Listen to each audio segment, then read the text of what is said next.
I never thought I'd see the day when a spoiled HOA president would demand to share my brand new Lamborghini Huracan EVO with her entitled son, and then have the nerve to sabotage it when I refused.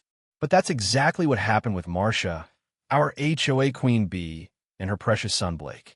Let me take you back to the day my dream rolled onto my driveway.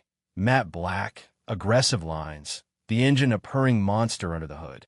I had poured over 10 years of sweat, double shifts, and missed holidays into that car. It wasn't just metal and horsepower. It was the embodiment of my sacrifices. I remember that first night, me in pajama pants, standing in the driveway with my grandpa George chuckling behind me. "Kid, you look like I did when I got my first hunting rifle," he teased. He was right. I went to bed that night with a smile, so wide my face hurt. Next morning, I learned dreams can turn into absurd nightmares real quick. I opened my front door to the sight of Marcia standing there, posture rigid as if sniffing something foul. Beside her, half hidden, was Blake, a 24-year-old man-child wearing sweats and a sulky scowl. He looked like he'd just been told the Wi-Fi was out forever. Marcia didn't say good morning. Instead, she jabbed a bony finger at my car parked like a sleek panther in my driveway. "That," she spat, "is a problem." I blinked. "Excuse me." Blake, to my horror, peeked around his mother's elbow and practically drooled at my car. No exaggeration. I watched a bead of drool slide down his chin.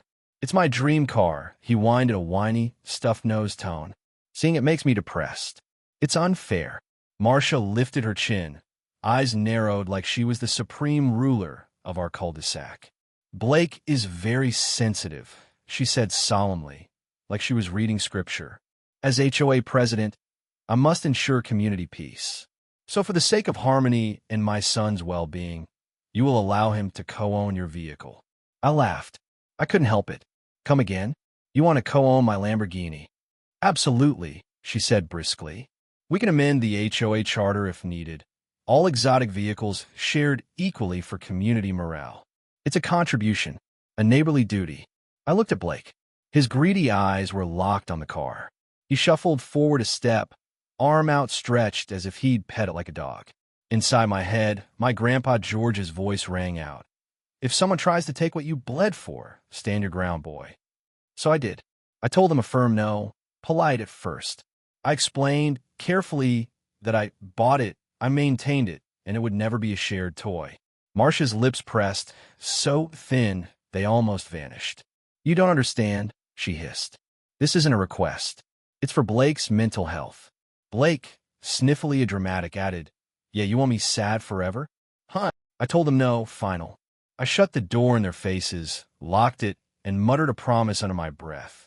"Try anything, and I'll show you how I protect what's mine." Grandpa George, who'd seen it all in his 78 years, patted my shoulder. "They'll push back, kid. Rotten apples like them always do." He was right. Next day, my heart nearly gave out. I found a fresh, ugly scratch clawed right down my driver's side door. Long, deep, malicious. No note, no apology, just silent sabotage. I didn't need a detective. It screamed Blake. Then the HOA letters started arriving. Noise complaints. Improper parking. Unsightly luxury vehicle storage. Whatever that meant. All signed in Marcia's tidy, thorny handwriting. Neighbors whispered sympathy, but kept their heads down. Nobody wanted to get on Marcia's hit list. Except my Uncle Bobby, who phoned me ranting, "Kid, let's unleash a squad of angry raccoons in her yard.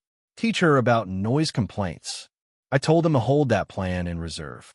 I tried to reason at the next HOA meeting. I brought photos of the scratch, copies of the bogus complaints, even read Marcia's own letters aloud. She smiled like a crocodile. "Do you have proof it was Blake? Do you have proof the complaints aren't valid?" She leaned back, satisfied. Blake, seated next to her, smirked at me, his lip curled. It was clear. They'd push until I broke, or until they did. Their next move? Bold. Insane, even for them.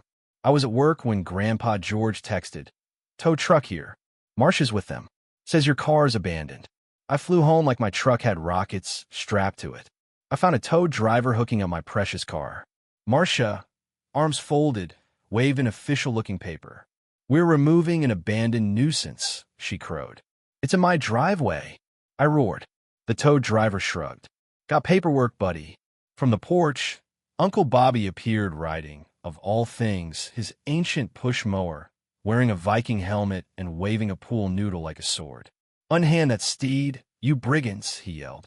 The entire street froze. While Marcia squawked at Uncle Bobby, I snatched the order and scanned it. The city seal was blurry. Font mismatched. A forged tow notice, sloppy but dangerous. If Marcia was forging city documents to seize a neighbor's car, what else was she forging? That night, I installed covert high-def security cameras around my driveway and house. Grandpa George gave me a thumbs up. Uncle Bobby offered to stake out in a bush in camouflage paint. I politely declined. A few nights later, 2 a.m., motion alert pinged. I opened my phone feed.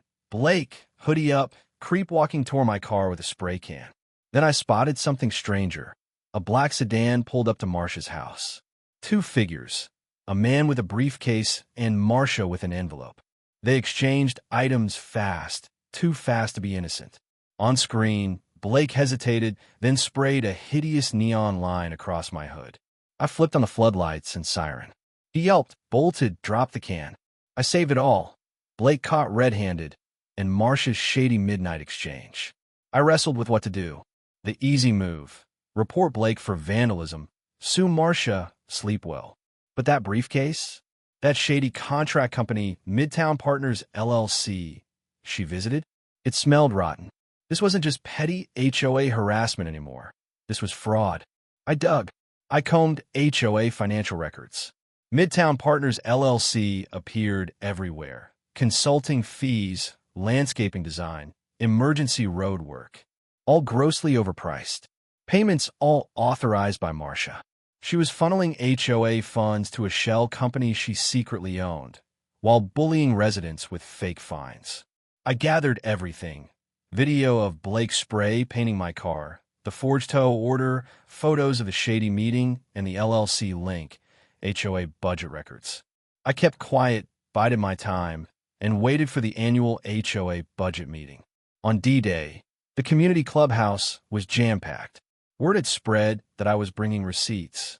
Marcia, smug in her tailored blazer, opened the meeting with her usual syrupy voice. I stood up.